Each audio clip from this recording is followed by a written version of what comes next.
मौसी के घर से विदा लेकर चल दिए थे बुआ के घर। मौसम हो गया था बहुत ज़्यादा ख़राब, बारिश पड़ रही थी बहुत तेज़ और हमें बुआ के घर पहुंचते हुए हो गई थी रात। रात में हम पहुंचे थे, चूल्हे बैठकर ही करा था चाय और नाश्ता हमने वहीं पर। बहुत ठंड।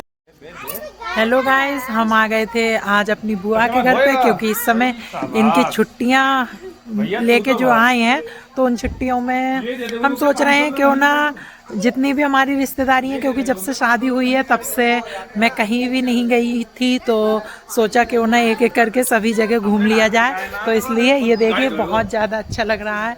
सभी लोग हैं यहाँ पे बुआ के घर पे। ये मेरी बड़ी बुआ जी हैं, वो देखिए, और ये देखिए कीबू खेल रही है अपनी मौसी के साथ।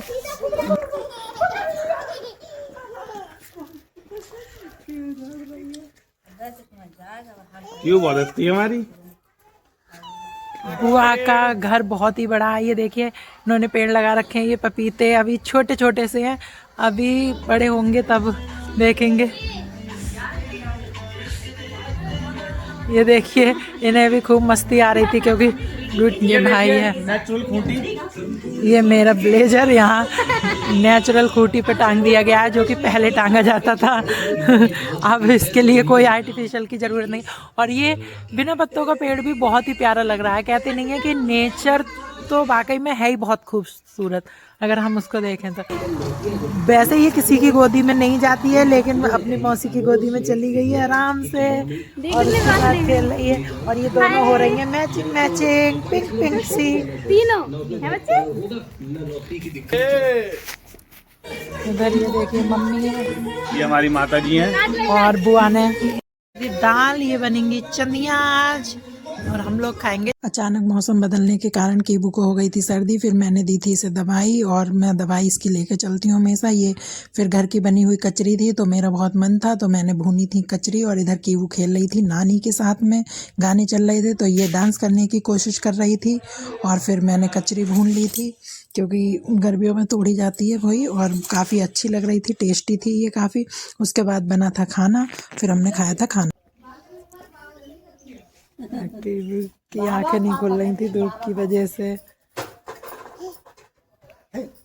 इसके लिए बिछौना किया था। ये देखिए इसके मामा ने, इसने प्रिंस ने कर दिया था बिस्तर। ना था खाना, और खाने में बनी थी चाप और मटर पनीर। जिसे जो खाना था वो खा सकता था, तो हम चाप काट रही थी कि वो को ले लिया था नाना जी ने, तो ये बहुत ज़्यादा रोने लगी थी। और खाना बनना था चूल्हे पे। बुआ ने पूछा था अपनी चॉइस बता दो, खाना किस चीज़ पे बनाए। हमने कहा चूल्हे का खाना टेस्टी लगता है, तो खाना बनाते हैं चूल्हे पे। और चाप तल रही थी, फिर मैं इधर कीबू खेल रही थी अनार के पौधे के साथ में। फिर ये जब थक गई थी, तो इसके मामा ने जो बिस्तर कर दिया था उस पर बैठ के ये खेलने लग गई थी। उसके बाद मैंने चाप तलने के बाद छौंक दी थी, और कीबू को नानी चला रही थी, चल रही थी ये धीरे धीरे। और चलते चलते थकने के बाद ये खिसकने लग गई थी, क्योंकि इससे ज़्यादा चला नहीं जा रहा था। तो चलने के साथ साथ फिर मैंने भी इसे नहीं रोका। बताते हैं बच्चा जितना ज़्यादा मिट्टी से या चीज़ों से जुड़ा रहता है, उतना ही हेल्दी रहता है। तो ये मिट्टी में चलने के वो नीचे नहीं। बुआ जी ने कर रखा था धनिया, छोटे सा प्यारा सा खेत बना के उसमें, और ये लोग बिल्कुल ताज़ी ताज़ी धनिया तोड़ते हैं जब भी इन्हें ज़रूरत होती है। बहुत ही अच्छा लगता है। गांव की लाइफ में भी एक अलग ही सुकून है। देखिए ये बहन तोड़ रही थी धनिया सब्जी में डालने के लिए, और इन्हें जब भी ज़रूरत होती है। और यही धनिया के बीच में ये खड़ा था अनार का पेड़। उस अनार के पौधे, पेड़ के मतलब फल जो हैं वो बहुत खाए मैंने। ये लग रहा था बहुत अच्छा। वैसे तो यहाँ शुरू से ही बहुत अच्छा लगता है, लेकिन बहुत लंबे समय के बाद मैं यहाँ आई हूँ। मैं आई थी यहाँ पे मार्च 2024 में, यानी कि मैं अपनी शादी के बाद अब आई हूँ। अपनी शादी होने के बाद फर्स्ट टाइम आई हूँ यहाँ पे। ये है मेरी बहन, मेरी बुआ जी की छोटी बेटी। और ये देखिए इन्होंने लगा रखे थे पपीते, कितने प्यारे प्यारे से पपीते। और ये अभी पके नहीं है, पकने के बाद बुआ ने सब कुछ ही लगा रखा है। वैसे तो देखा जाए तो सारी चीज़ें लगी हुई हैं, क्योंकि कीबू को आ रही है बहुत मस्ती यहाँ पे। उसको मिल रहे हैं पत्ते तोड़ने के लिए, और पत्ते तोड़ना है उसका फेवरेट काम। ये देखिए कीबू ने तोड़ लिए थे पत्ते, और कीबू लग गई थी खेलने में। और सारी चीज़ें बुआ जी ने कर रखी हैं। और बुआ ने छोटी छोटी क्यारियाँ बना के उनमें मेथी और पालक का भी साग लगा रखा था।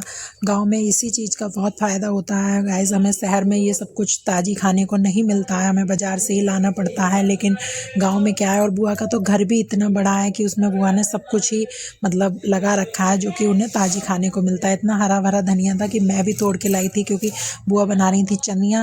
मतलब उड़द की जब फसल उठती है तो उस टाइम पे ये जो है खाना एक तरीके से बनता है पूर्णिमा पर, और ये होली तक चलेंगी। ये चनिया जो बनती हैं ये उड़द की दाल की बनाई जाती हैं, इसको पीस कर, तो ये बहुत ही टेस्टी लगती हैं। तो इसके लिए मैं लाई थी धनिया तोड़कर और इसमें ये डाली गई थी। और इसी तरीके से सर्दियों में जो लड्डू बनते हैं वो भी बुआ ने बनाए थे। तो ये बुआ ने स्पेशली हमारे ही लिए बनाई थी, क्योंकि हमने बोला था कि अभी तक मैंने नहीं खाई है तो मुझे खानी है, मतलब मेरा खाने का मन था, तो इस वजह से उन्होंने बनाई थी, क्योंकि ये मुझे बहुत ही टेस्टी लगती हैं। आप लोग भी बताइएगा कि आपके यहाँ पे ये बनती हैं या नहीं, और आपको इनका टेस्ट कैसा लगता है। फिर उसके बाद खाए थे लड्डू, और लड्डू के खाने के बाद फिर जो लोग मार्केट गए हुए थे वो सब मार्केट से लौट के आ गए थे, और खाना खा के फिर हम चल दिए थे घर की ओर। बाय। ऐसा रहा मेरा बुआ के घर का